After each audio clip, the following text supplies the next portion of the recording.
Pour passer sur un autre sujet, Kelsen envisage le droit, enfin le système normatif juridique comme un système fermé, des relations entre normes avec des relations de déduction et d'induction entre elles pour parvenir à un raisonnement, en tout cas par un raisonnement scientifique.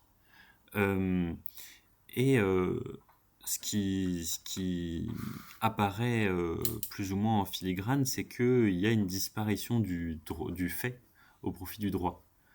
Euh, et le fait n'est pas nécessairement à mettre de côté. Je pense au droit international public qui laisse tout de même une large part aux faits, notamment la formation de l'État qui est envisagée comme un fait et sa reconnaissance par les autres États en tant qu'entité étatique est également une question de fait. Je pense aussi dans l'ordre interne, par la décision que vous évoquez à la fin de votre livre, la décision dont on a parlé tout à l'heure, la première décision du Conseil constitutionnel sur la loi organique sur la, L'état d'urgence l'état d'urgence sanitaire. sanitaire, tout à fait, qui met de côté plus ou moins le droit, en tout cas la rigueur juridique, au profit d'un constat de fait que la crise est là et qu'il faut la traiter dans l'urgence. Alors je vais commencer par rebondir sur un point où je ne suis pas exactement d'accord sur le fait que Kelsen applique la logique aux normes. Kelsen ne considère pas réellement qu'on puisse déduire spécifiquement des choses de normes. Pour Kelsen, c'est plus un mécanisme d'induction. Si tel élément arrive, alors tel autre élément doit se passer. Mais il n'y a pas de logique de déduction et on ne peut pas, pour Kelsen, on ne peut pas déduire de choses dans le système juridique. Il n'y a aucune déduction du système juridique. On peut tout au mieux dire s'il y a eu tels éléments de fait, alors si on applique les normes du système juridique, il devrait se passer ça. Et chez Kelsen, il n'y a pas réellement de disparition du fait, en tout cas pas de disparition du fait pour l'étude du droit. Kelsen, ce qui l'intéresse, c'est comment on peut connaître les normes juridiques pour ensuite comment les appliquer. Et il ne va pas considérer qu'il n'y a pas d'éléments de fait, c'est-à-dire Kelsen était au début de sa vie un grand internationaliste, il a d'ailleurs collaboré avec les États-Unis pendant la guerre sur des questions de droit international. Et il a écrit beaucoup dans les années 20 et 30, des questions sur l'État et sur la formation de l'État. Et Kelsen écrivait dès l'époque, donc il y a quasiment un siècle, que la formation de l'État, c'est une question factuelle. C'est absolument pas une question juridique.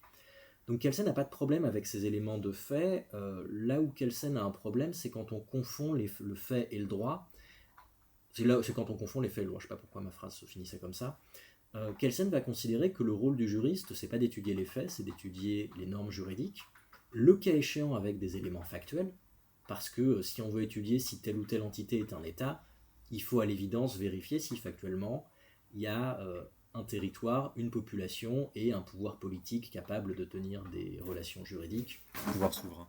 Pouvoir souverain. Alors moi j'aime bien la version de la Convention de Montevideo de 1933 qui rajoute le côté entrer en relation avec d'autres États.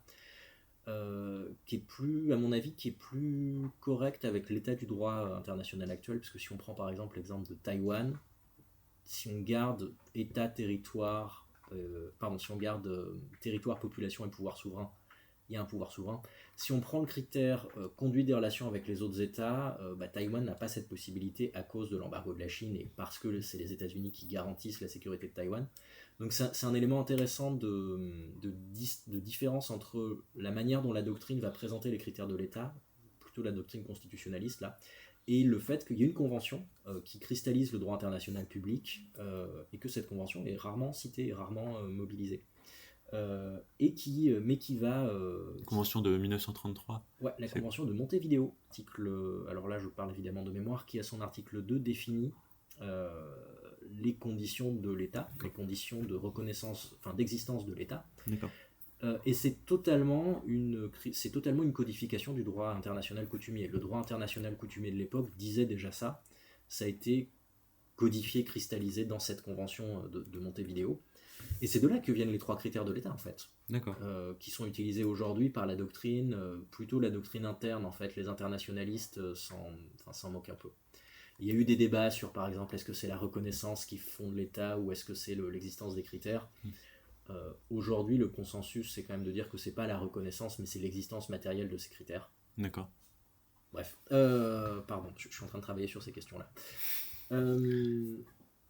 Et par Sur, rapport sur la décision du ouais, Conseil constitutionnel. sur les aspects factuels, l'avantage du normativisme, c'est qu'il permet de voir l'écart entre ce que le juge devait décider et ce que le juge a décidé.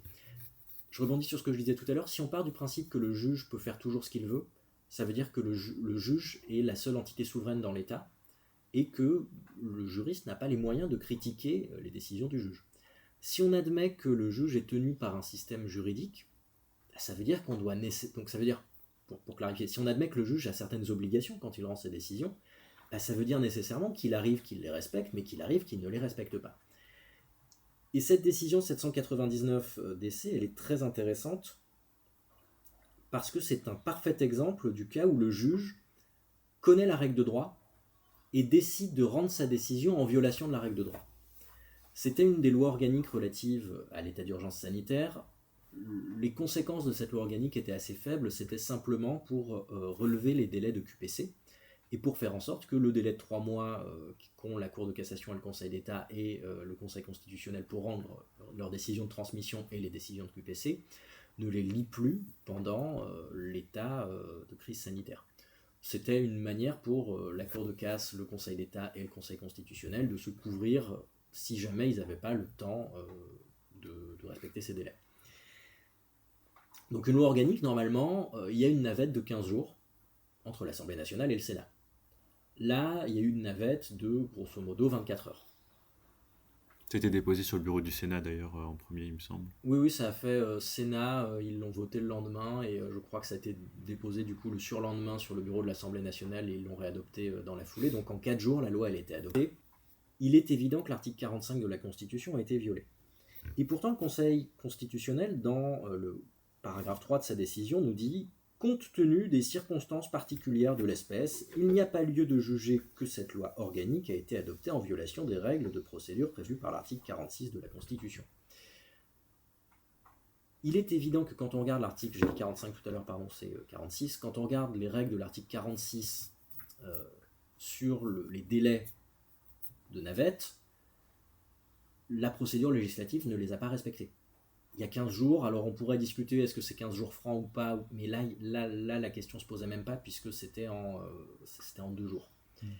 Et pourtant le Conseil constitutionnel nous dit c'est pas grave, parce qu'il y avait des problèmes de fait, je décide que la norme a été violée, mais que je ne sanctionne pas cette violation.